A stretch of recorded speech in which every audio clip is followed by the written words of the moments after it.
Good afternoon, ladies and gentlemen. My name is Abiodun of Sierra Project Services.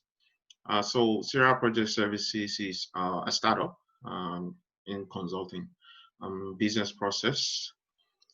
We started in year 2018, and it's been quite a journey. And one other important thing I need to mention about Sierra Projects is a startup that hopes to leverage on the human resources. We call ourselves the supply value chain of project expertise and resources, and that's a very critical part of the vision of Sierra Projects. And the reason why we have a network that we call the SupplyJobs Canada Network. The SupplyJobs Canada Network is a network of supply chain and project management professionals that are foreign trained, are here in Canada. And what we have been doing in this network, which started actually a long time, even before Syria Project started. So that's the interesting part of it, because the Supply Jobs Canada Network started sometimes around 2015. I hope I'm right, maybe even before that.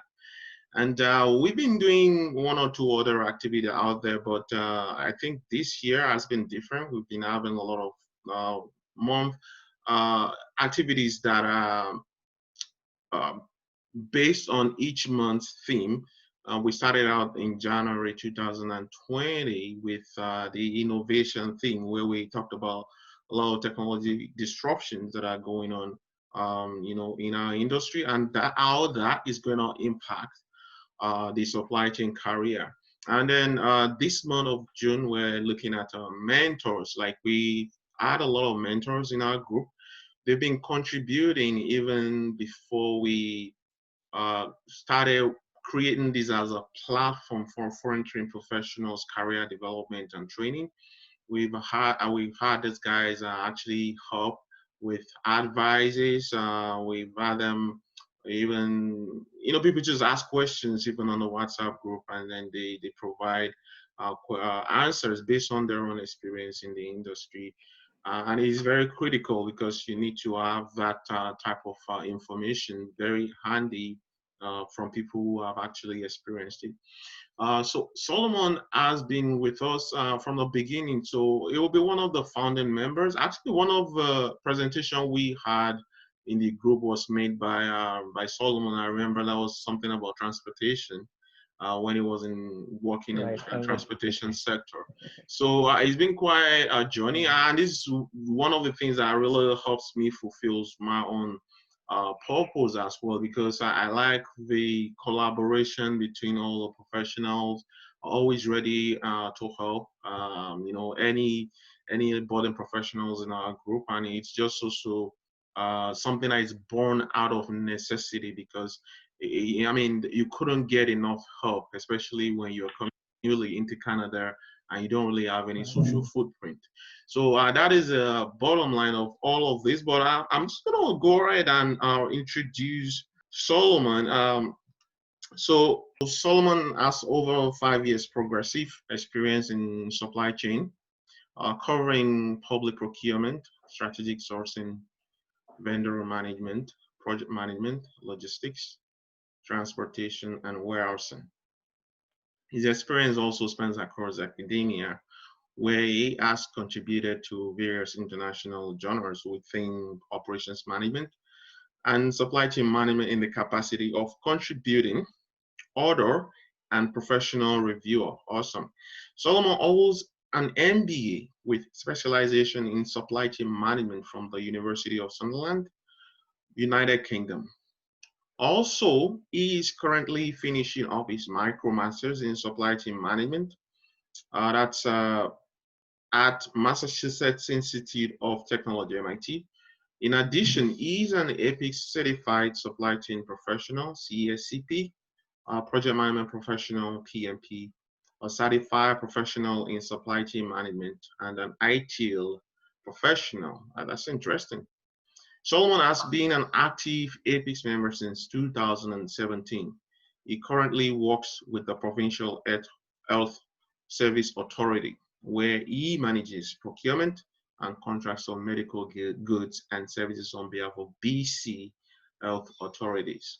Awesome. So that's Solomon in a nutshell. But you know what? That is not complete without your personal, profile and background, because it's always really great to have that blend of both work and and the family side of things. So, but can you tell us a little bit just about yourself, your family, and all that? Okay. All right. Thank you so much for this platform. My name is Solomon Odeyale, and basically, you said most of the things about me, about my bio.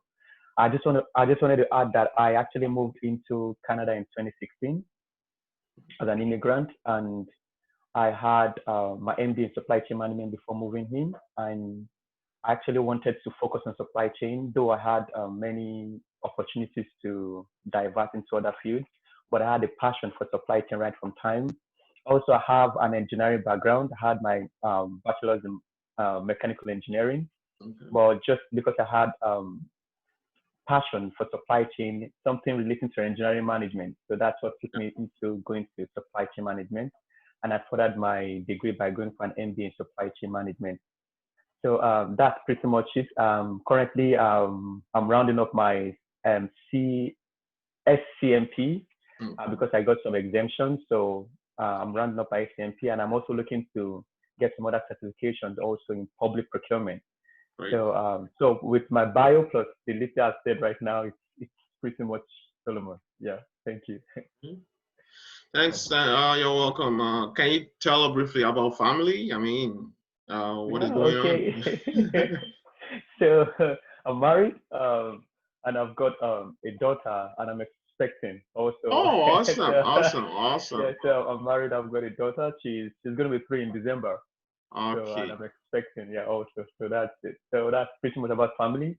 okay, My wife, she's into IT security. She's with one of the provincial insurance crown corporation here in DC as great. an IT security analyst. Yeah, so that's Okay, it. sounds good. Sounds good. Yeah. Yeah, thank you. So, well, I guess that'll be the first question, which is, of course, telling us about yourself. So how about we just look at what is going on right now with your career, and probably work. Well, what are you trying to accomplish this quarter? Okay, so right now I'm looking to gain more knowledge in public procurement. I'm Okay. looking to enroll for certified public procurement buyer. It's CPPB. It's Mm, by UPCC, which is Universal Public Procurement Certification Council. okay. So they actually the body in public procurement. Though I've had other certifications that covered procurement, but I just wanted to have more in-depth knowledge about public procurement, and this is one of the certifications out there that will give you that in-depth knowledge in Mm, public procurement. And also, I'm looking into rounding up my this SCMP by Supply Chain Canada. I actually got some exemptions, so I'm just looking to write the national to do the national exam and the what's it called, the leadership wo- workshops. the workshop. I know I had the exemption for the workshop Yeah, also. for So there's workshop. something called residence. Yeah, Or so I've got the residency. exemption for yeah the residency exactly. So Okay. that's the residency. I missed the one for May 2020. So it's once a year. So Mm, that's just so all the coursework have been exempted from that. I just needed to enroll for the residency and the national exam. So these are the two major things I'm looking to achieve this year, the CPPP, and first quarter of next year, completing the CMP. So that's great, it. great. Awesome, awesome. Although I wanted to add that I actually didn't have I didn't want to go for, I actually spoke to you about it, right? So you're one of my mentors when it comes to supply chain. I seek Okay. advice from you, and I spoke to you about it. Should I actually, and you gave me a positive feedback. So that's why I actually enrolled. Oh, it So was that's great, it. great. Yeah. Yeah, I mean, you cannot, you never know, whatever opportunity you have there to actually, make progress. Yeah, Mm. just let's go for it. We never know when it will become handy. Oh, So now to the next question, okay. which I believe will give us an hint into how you actually, started your career. Maybe not yet in supply chain management, but what was your first ever job, after graduation, I think? Okay, so after graduation, what happened was I actually relocated here to Canada. Though I Oh, was working with as a as an order as a supply chain order management associate for a fruit manufacturing or a production company in Gateshead in United Kingdom. okay. So they produce fruit for different retail chain stores.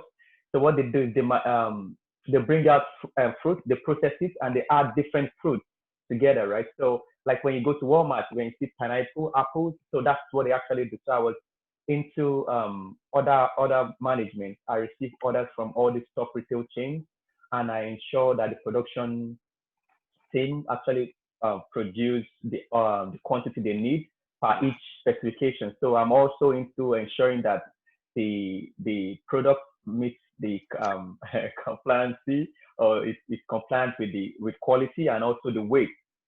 So something that I learned during that period was that actually customers could actually sue the company if they actually see the weight on the like the part like maybe 2 kg and they go measure it and they see it's Oh, like maybe it's less than they can actually sue them for false advertisement. So oh, really? it was something very critical. It's something that I would not even think of.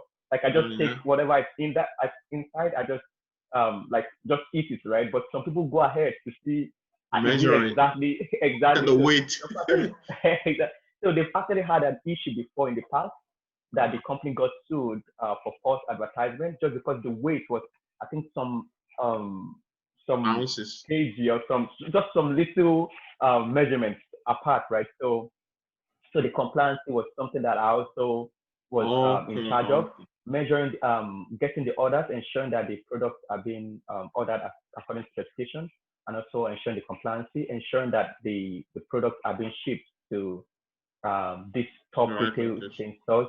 So we had customers like Tesco's in the Oh, UK then and Asda's in the UK then. So that's how I started oh, my role in watching supply career. chain, Right. right? My career in supply chain, yeah. So actually from there, I relocated here to Canada, and that was when I wouldn't say the story changed because I wouldn't say the story changed, but it was kind of challenging for me to get back Right. on my feet, to get back into doing Supply chain, something right? supply chain. Yeah, so it was very challenging.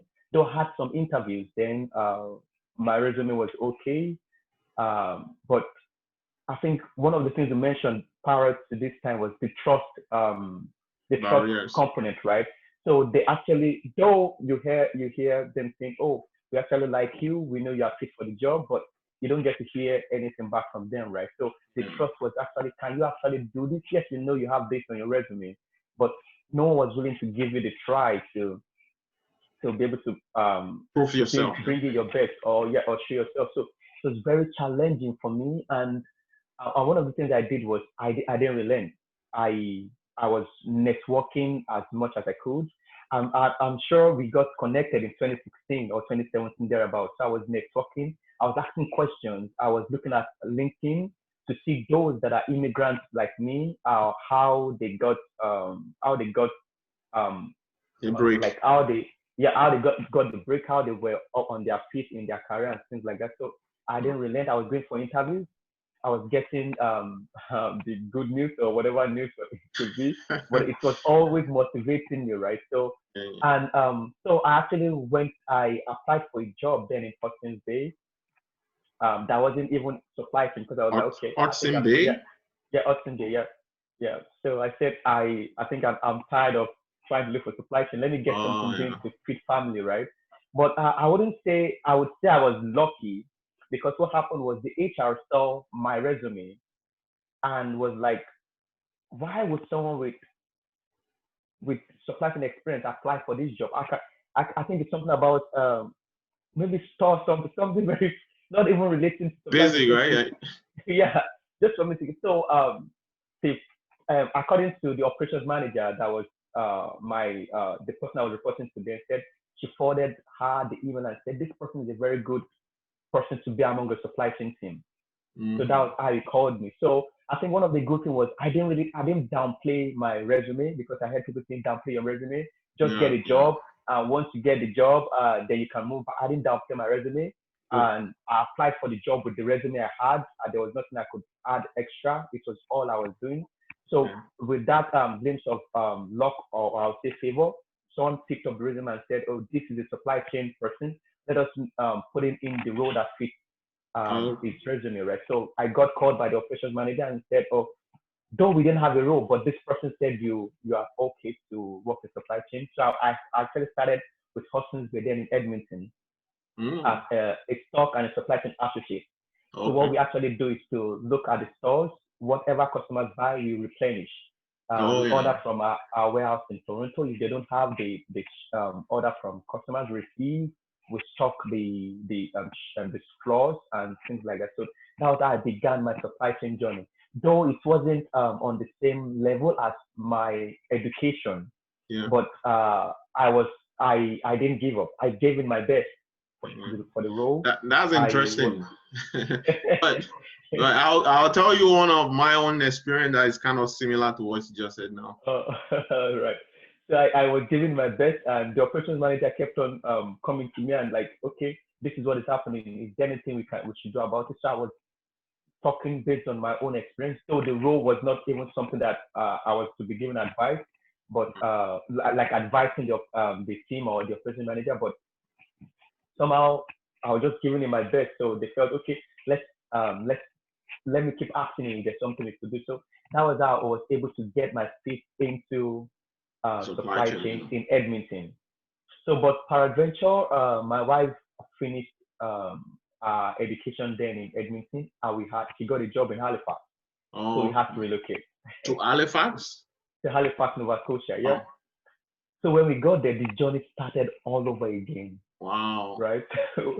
So we got to Halifax, I think, January 2017. But then I believe I connected with you then. I think we connected 2017 or thereabout. I got there, so I started looking for a job again in supply chain. And it was, Halifax for RCT, there are some provinces that maybe your field might not be that that prominent in the So it was more for people in tech and stuff like that. So it was kind of very tough for me. Then what I also did was I joined the supply chain Supply Canada group. I was listening to people's advices when people give advice. I also talking to you when if I had anything to do. I remember then I asked you a question. I said, should I apply outside Halifax? I'm not sure if you remember. Or should I keep applying here? Yeah. And you advised me to apply anywhere. So my first application was in Vancouver for a logistics coordinator. Yeah. So I got the job. I remember I got the job and I spoke to you about it when they asked me about salary. What should I get for salary? I remember that part. I remember the salary part. So that was what happened, because I knew, though I was working with one company there, an inventory company. It's called RGI. I was like an inventory auditor. What we do is that we go into different stores to do like their suppliers have they operate this VMI system, vendor management. So we go there on behalf of the suppliers to go count, to go audit the inventory to see if it tallies with what is on their own system. So for them to come like counting inventory, kind of. Exactly, yeah. So physical counting, working with store managers to ensure that the inventories are like there's inventory accuracy, and giving a report back to the suppliers, because they actually operate like a vendor management inventory kind of operation. So that's what I was doing then, and it was from like procurement, supply chain down to inventory, but I didn't give up. I wanted to have my ground in supply chain, and I spoke to you about it. So I started applying outside Canada. I got some interviews, and apparently I got the one for logistics coordinator at PD Transport. Then my wife was still working at Halifax. We actually had to make some compromise, right? So you stay here, let me go here, Yeah, and and let me see figure it how out. things work. Then, since you have a job, we can still be apart for some time. You can keep applying here in Okay. Vancouver and see how it goes. I can also keep applying in Halifax. Whichever one works, then we'll try to stay together. So it was kind of challenging because I was married compared to if I was single, then I could go anywhere, right? So it was kind of challenging. Yeah, It's yeah. kind of challenging, but the good thing is that I had mentors like you. I had good platform that I could ask questions that could give me answers, right? Because and someone keeps saying an opportunity lost or an opportunity not used might be an opportunity lost forever, right? Sure. You don't get to see some opportunities maybe twice, or I would just put it that way. So I made it of that opportunity, and that was what actually brought made me stand firm when it comes to supply chain. Great. I got to Speedy as a logistics coordinator, worked there, and also from there I moved into PHFA as but I'm sure I also spoke to you about that too.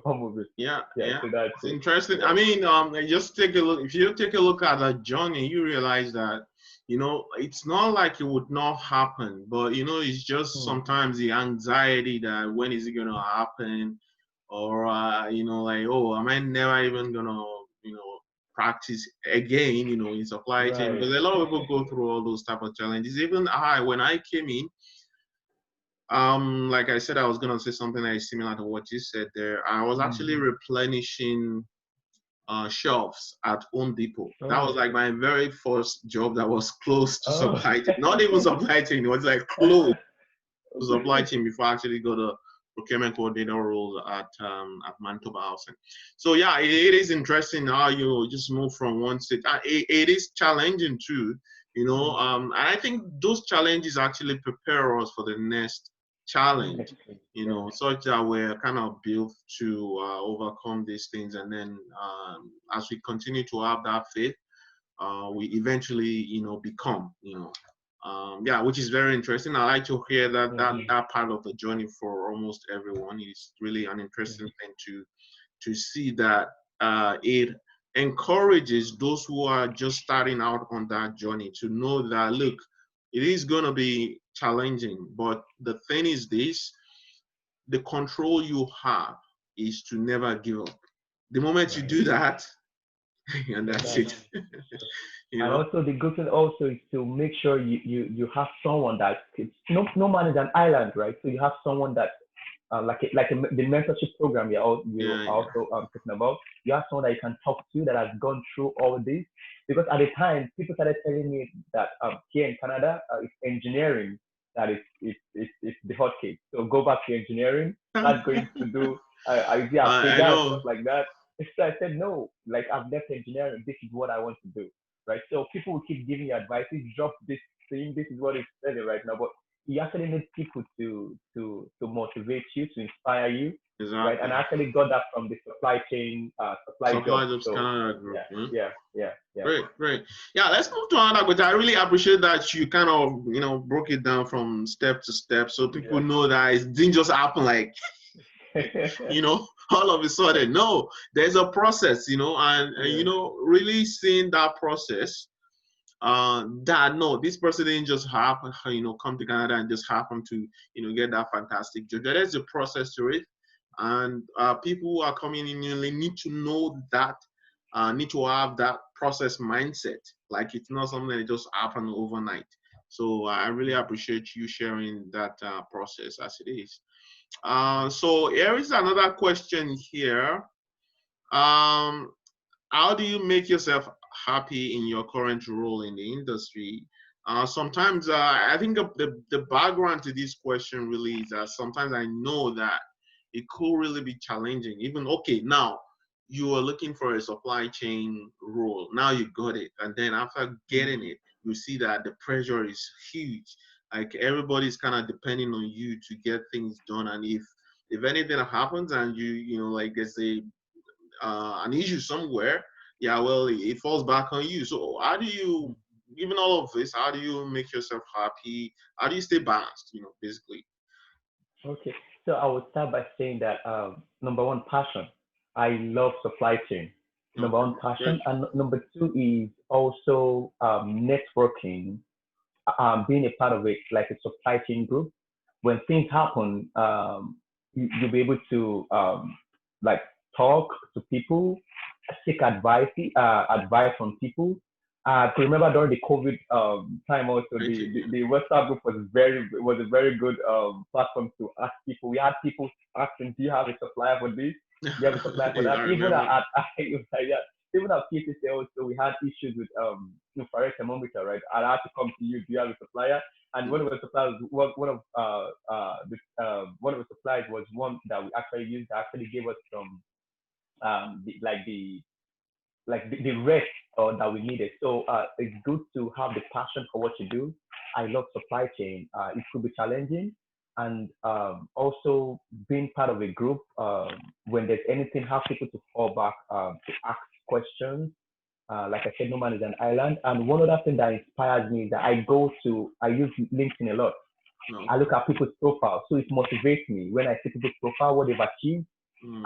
It motivates me also not to give up. So those are the things that keep me going, not to give up. And I love learning new things also, and I love challenges also. So when I get challenges, I try to look for the best solution, right, to it. So that's it.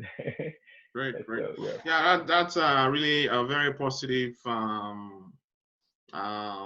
I would say psychology there, because Mm, for me also, I like to see challenges actually as a call to adventure, because what mm, happens is if you are able to overcome it, then you become a different person from who you were when you started out on that challenge. I think that's really one thing that also keeps me going, that whenever there's a challenge, just like risk, for example, there are two mm, sides to it. yeah, Basically, there's a negative side, there's a positive side. But apparently, if you're able to solve that problem, well, it is them making you a better person in that process, mhm. which is really what, for me, it's the interesting thing about taking up a challenge.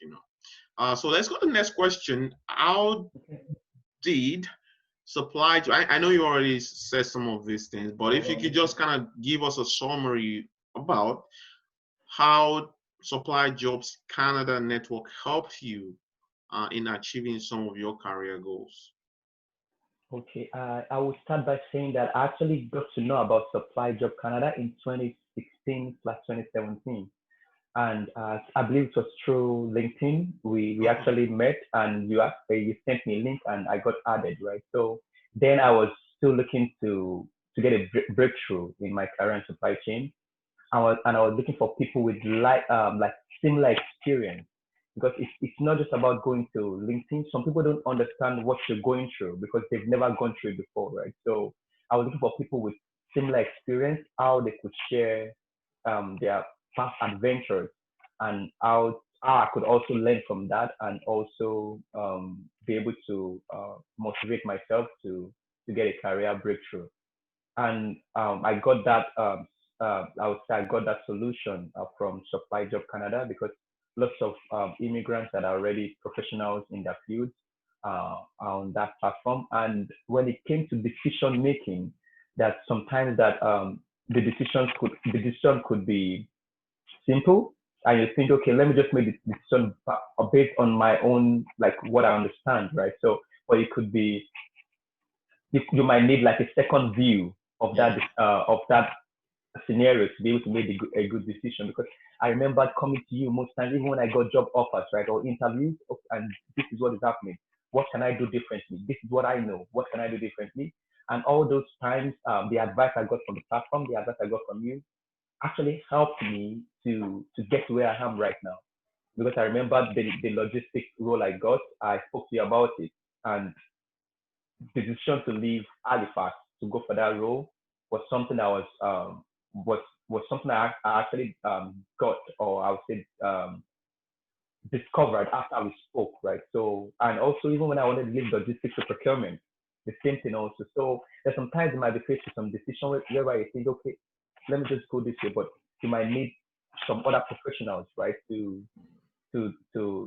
decide along with you. Just like doctors also, you see doctors, even if they're just specialists in their field, they still consult their fellow doctors. This is the scenario happening. What do you think about it? So it should cut across all field also. You should be able to talk to professionals also that see things the same way you see it and be able to talk to them about decisions you're about to make and bring different perspectives together to make the right decision. So those are the things I gained. I was able to get people to talk to, people to give me more inspiration, encouragement, motivation to keep going, even when things felt, am I going to get the breakthrough supply chain? So so that's it.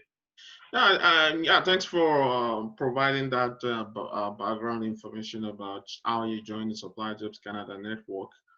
It is interesting that, how I started the group was, I have some inspiration as well to start a group, which I believe I've spoken about in some of my own interviews about, how I started out in my career in supply chain management.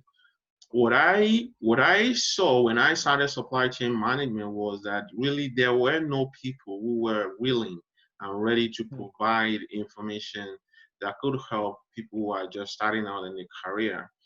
Well, like I said just some few minutes back now, that I saw it as a call to adventure, because now I see a situation where I also was going through that challenge, that there were really no people that were like are ready to provide information immediately to support what I'm my goals.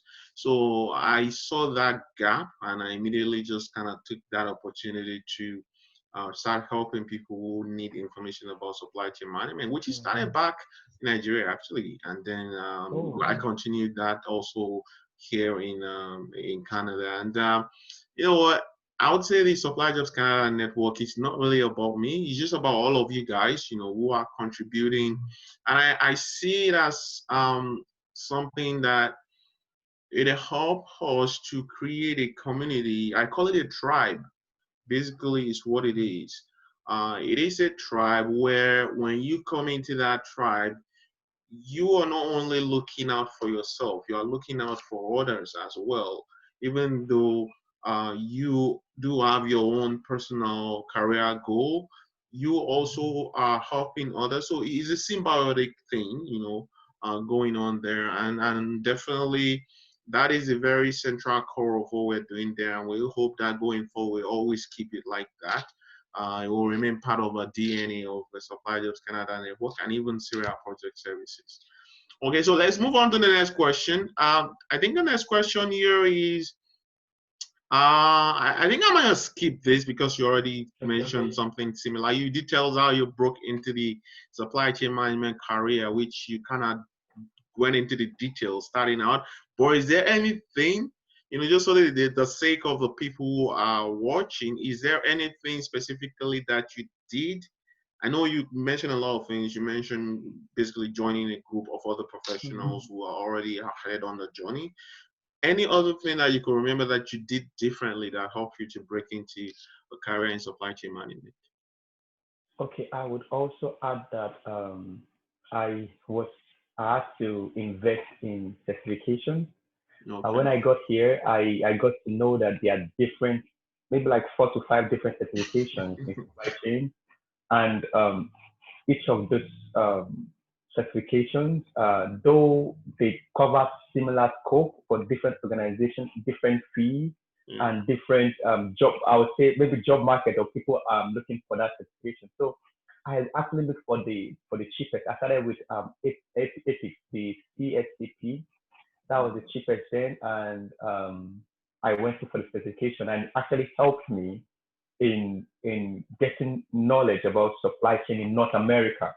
I had my supply chain education in the United Kingdom, so I got to know that even there's some of the questions that I've gone for interview for that I didn't answer correctly. That if I had that certification, I would have answered it correctly, right? So it actually exposed me more into supply chain when it comes to North American system industry. Yeah. I gave industry. So I gave into advancing my career by adding certification in supply chain. And I think I started with CSCP, then I went for into project management. Mm. I did my PMP also, and also I did the ISM, CPSM. So those are the ones, those are the things I did. But I think I did it like maybe some years apart. But I started with the AP because for the cheapest, right? So yeah, so that's it. Nice. When I read your background, the other thing that I kind of noticed that, which is kind of, I think you are the only person in the SupplyJobs Canada group that has an ITIL certification. If I may ask, what was your inspiration for writing an ITIL certification? So what happened was I was looking at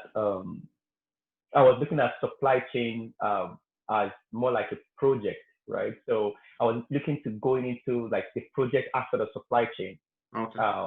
So that's why I did my PMP, and I also had the desire or the motivation to do an IQ just to support the project management scope or methodology I have. So that was why I went for the IQ certification. Awesome, Yeah. awesome.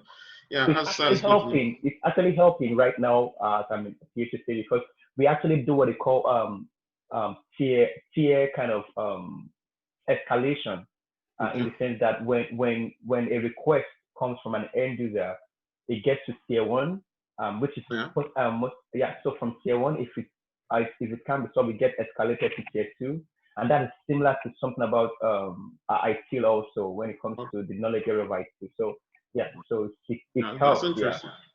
Yeah. You never know, where these things are gonna be relevant, right? Yeah. That's interesting to know that in a way it kind of makes sense that you still invest. And who knows what is in the future, Right.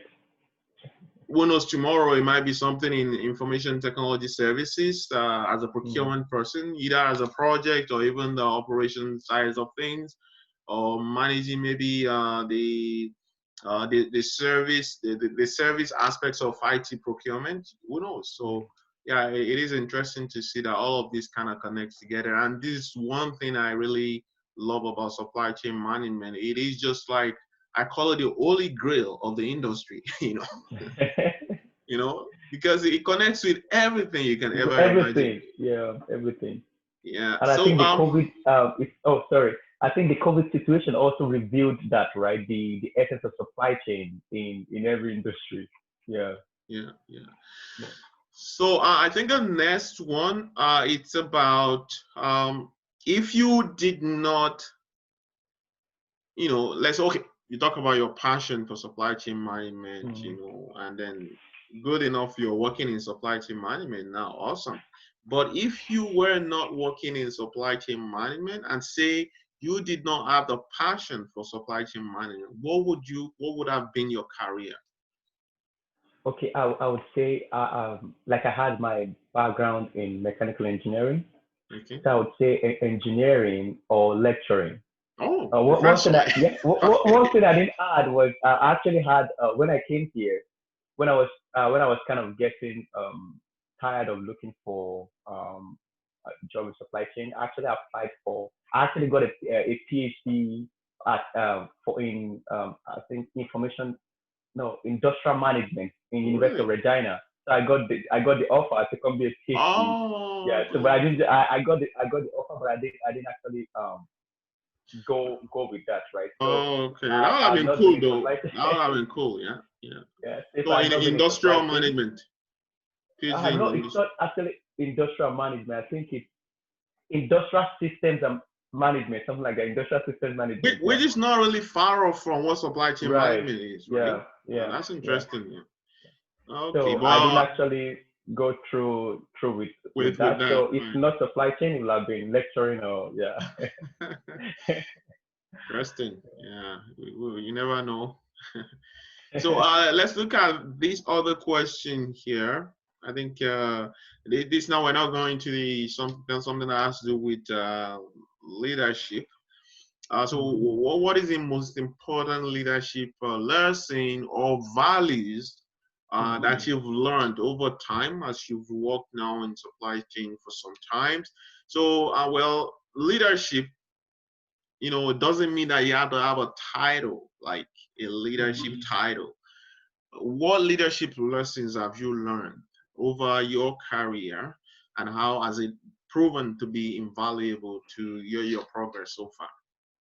Okay, I would say the ability to inspire people to bring the best out of them, Great, right? great. So it's something I've learned over the years, and it's so helpful during the COVID pandemic, right? Because we had vendors saying that we should understand what is happening. Though we have these items on contract, but there is actually a manufacturer back order, and it's Mm. really beyond our control, right? So ability to show empathy first, and also to inspire them to be able to bring to get the best out of them, right? So showing empathy, making them understand that yes, I understand what it is right now, Mm. and I'm not putting the blame on anyone.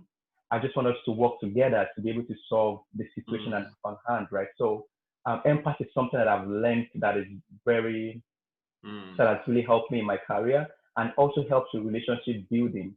It's taken Relationship. I to wanted to mention yeah, that. Yeah, yeah. yeah, it also helps to build relationship, right? Because when people know that, though you understand that you could have gone the other way to get this out of them, but you're showing empathy, knowing that, telling them that, yeah, we understand the situation.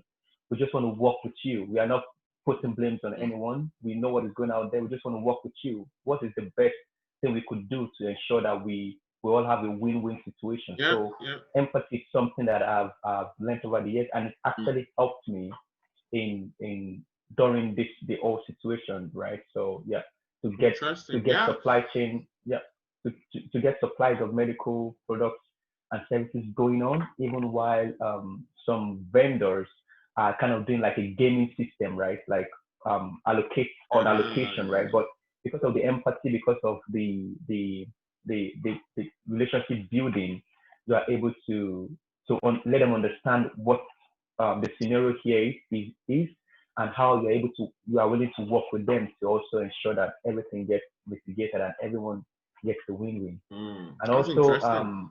yeah, and also motivation, right? All through those periods, because I work in the healthcare for some time, we actually come to work because we're essential service, Mm. right? While others are working from home, we're asked to come to work because it was something that the organization never foresaw, right? So there was the bandwidth for the VPN was not enough. And I think THC, we have over like 5,000 Stuff. employees, right? So, yeah, so the bandwidth was not enough for the VPN. So some essential service were asked to come. And that was, and you see people kind of being depressed, getting fearful about the whole situation. But I was able to inspire my colleagues, right, and motivate them to focus on the objective and the goal to ensure that this is what we are here for, to mitigate and to reduce the numbers of exposure there in the BT health authorities, in hospitals to Yeah. save lives. One equipment that you send to a clinician could be multiple lives saved, right? So you don't know how it's going to end up. So just motivating them to bring the best out of Interesting. them. Yeah. Yeah. Yeah. And that's the one thing about supply chain management that also inspires me. I Mm. mean, to see the situation of the COVID-19 and to see that, supply chain always has been playing that role, to be that function that holds everything together, but they never had that opportunity to actually be recognized. And it's just unfortunate that this type of situation had to happen before they were Mm-hmm. finally then recognized that, look, this is critical service.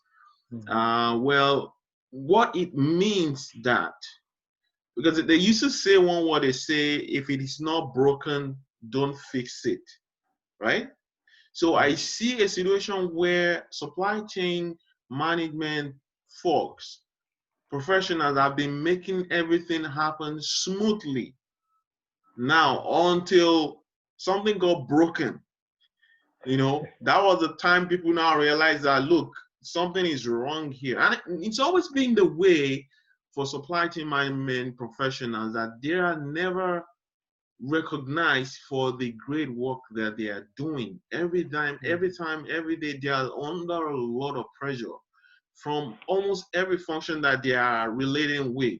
So when things are going smoothly, people never understand that, look, some guys are there in the background making sure that this thing flows smoothly. I thought you had an interesting story. My wife went to one of the stores recently during this COVID-19, and it was like, okay, she was like, well, what is going on with the shelves where everything is just like kind of empty? And then that was when she saw that, oh, so even when these things were available on the stock and all of that, how did they manage all of those things? And, okay, look, that's the job that I do. Okay, so now you know what I do. Because every time when you say, oh, supply chain, blah blah blah blah blah, they be like, okay, what is this guy talking about? But not everybody saw it now. Like now you see that's what I do. So it is just so interesting that even in the industry, that recognition has not really been given to that profession. It is a very noble profession. One of those key things that made me make that decision, even though I was so interested in it, studying engineering, even practicing engineering as an inventor, was I saw the magnitude of the impact that supply chain could have, even on the economy of a nation globally. That's pretty much what happened with COVID-19. Supply chain making sure that there is a continuous and seamless flow globally of products and services. And then COVID-19 happened, and all of that just got burned down. Like then is when people realize, oh, what is going on here? And guess what? We've been figuring these things out. We've been running this thing years, and you guys never even appreciated us for it. But now what we are doing and how we impact the industry. So that's really an interesting perspective to see. But overall, I think the collaborative approach to supply chain management is also what you emphasize then when you're talking about your leadership role.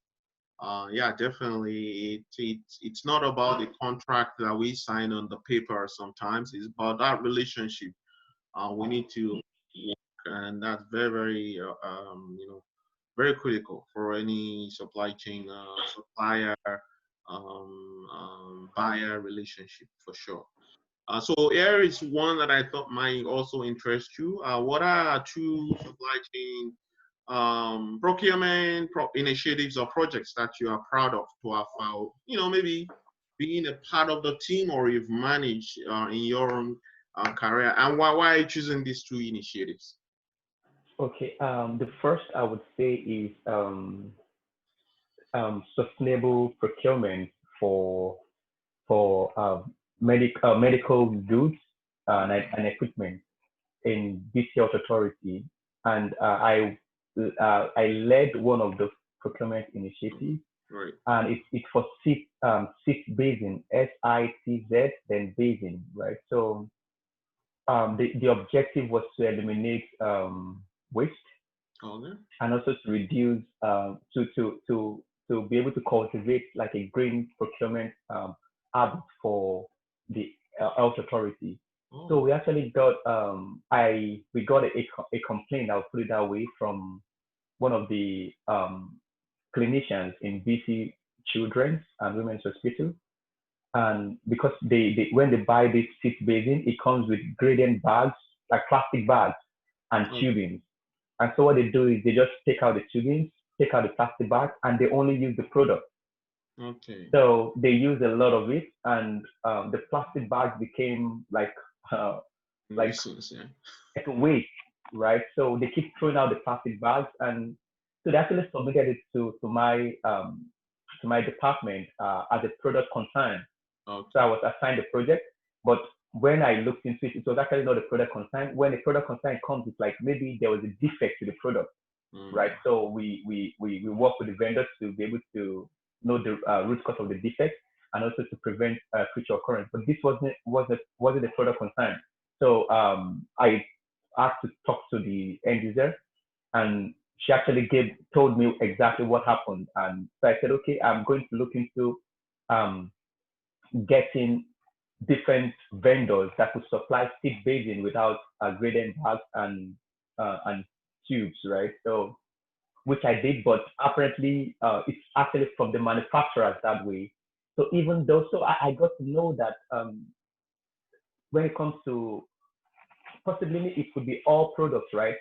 Some manufacturers sometimes they don't hear the voice of the customer, right? So because most customers they don't, there's some things they don't use. The packaging, we don't really need those Need them. packaging. Yeah, we throw away these packagings, and but so they don't actually hear the voice of the customer. So all the manufacturers that I actually went up to, they produce the seed basin with tubing and plastic bags, right? So I had to lead like a sustainability project for the seed basin. So I had to start sourcing for different vendors that could customize Okay. the seed basin for us without those plastic bags, right?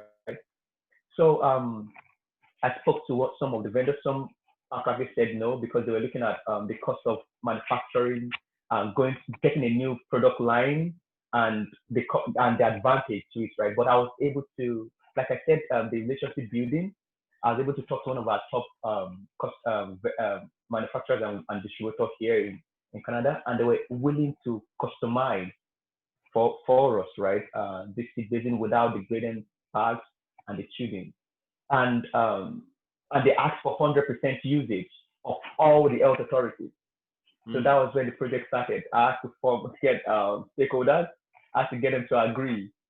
Conflicts and stuff like that. Why would someone from here say we don't need this? But apparently we don't need it. So we have to start like try to get buy-in from people, right? From stakeholders and stuff like that. Because when it comes to health authorities, right? Even if the product looks okay, it's a good initiative. You can't just adopt it until you get the end users and the stakeholders to say yes, right? So even sometimes when we have a product back order and we have a functional equivalent, which is functionally certified to be an equivalent, we still need to touch base with the end user to say we've got this. Do you actually want it? And so the voice of the customer is something we actually protocol, right? Yeah, it's something we actually try to ensure that we get from PHSC. So I got some conflict. I think then I have 65% buying. I went back to the vendor. This is what I tried to do. Okay, how can you make this work for us? So we started negotiating. So from 100, it came to, I think, 85, right? So I went back to the committee. This is what we have. What are your resistance to this change? This is a sustainable change. This is something that's going to save the health authority some substantial amount of money for maybe disposing those things and stuff like that. So we're able to come to, I think we came to 75% buying. I went back to the manufacturer and said, this is the best I could do. But don't worry, if you have any other sustainability project, you are going to be my first call, right? So that was how I was able to get the win-win, what you call win-win, negotiation, and we actually moved ahead for them to start producing the customized seed basis. So we negotiated the pricing, and from the negotiation also for the price, the entire project is going to save the entire health authority 20% cost savings. Is going to lead to 20% cost savings. So it was a very good initiative. I worked with, because we've got a warehouse in a place called Langley here. So I worked with the warehouse to ensure smooth transition of the new product. So they shouldn't buy the old product again. Ensure we have sufficient stock days on hand for such number of days that this new one is going to come in. So there's something called PCN also. It's called product change notification. We sent it to all the end users saying that this is the new product is going to show up, but not as soon as possible, not right now. When the old one gets used, you're going to see the new one show up. Okay. So I just did it like a project, right? So I was gonna say that that's a project there for you. I just did it as a project. I wasn't expecting for it to get published or publicized by PHSA, but apparently someone saw the initiative, right? One of the provincial directors, and said this is something that needs to go on the news, right? Okay, so they came, they asked questions from me. I told them everything. They took my picture and they posted it on PHSA website of the new initiative and how it helped the authority reduce waste, save costs, and things like that. So it's something I'm proud of. Like, you know what I mean, right? Getting congratulations or thank you email from the provincial director of Nice. PHSA, it's something that is Huge, eh? kind of yeah, huge. So Yeah, yeah. I was happy that I led that project and it was successful. And I'm currently leading one again for perennial bottles, right? So Okay. that's going to save like basically like 36% also cost saving. So these are the two projects that I know that it's something that the end users are happy about, and it's also saving costs because we as a provincial organization, it's taxpayers' money, right? So it's saving Mm. taxpayers' money, and it's something that it's, it's something that I'm happy I'm part of. Yeah, Yeah, so yeah, that's it. definitely. And that's one thing that is fulfilling about the supply chain management career. You actually see your effort. You see your effort actually create and something that is visible, that you could see that this really has created some changes. Either it saved some money, or it saved time, or it saved effort, Mm. that type of a thing. So it's really interesting to see that immediate feedback on the type of effort that you're working on. So that's great. I think the final one here. I think we have the final question here. It's question that they normally ask kids, just for the fun of it. I thought we should have that It was question very here. funny when I saw it. So, what would you like to be when you grow up? It was very funny when I saw it. I said, "Oh, what?" Sometimes people say, "I would like to be like you when I grow up." So, so it's something also like I have mentors in supply chain also, and I look at that profile every time I want to also get going, get better, and get my own, like you have your own consultancy firm, right? So something that you can also use to help people also, like having it like a firm or like maybe a program such as what you're doing right now to help people to pass information out there, because one of the key things here, especially when you're an immigrant, is lack of information. There's some information you hear that they are not like genuine. People just give the information out there. So how do you get the right information? How Mm. do you see that those information actually work? What are the evidence that those information work? And those are the things that I also look into doing also to give people the right information. I could remember the last coffee meeting we did with people from Calgary, or is it Edmonton? Yeah, the Edmonton. Yeah, from The Edmonton. Alberta guys. Yeah. Yeah, I could remember the information that we actually gave actually saved some people some costs, right? Yeah. Telling them that you could actually pair together, buy this learning system, or do this first and get exemption for this and stuff like that. So information, though it couldn't be quantified, right? But it's huge when you get the right information. It's going to save you lots of time. It's going to save you lots of energy. It's going to save you lots of effort, lots of resources. So it's something I'm looking also to do when I grow up. Yeah, yeah. I mean, Yes, sir. definitely. Just Uh, to add to that, definitely the platform is there for you to use it to achieve that purpose. Because the goal of that platform is actually to provide a platform where you can use it to achieve your goal in helping others who are coming along the way.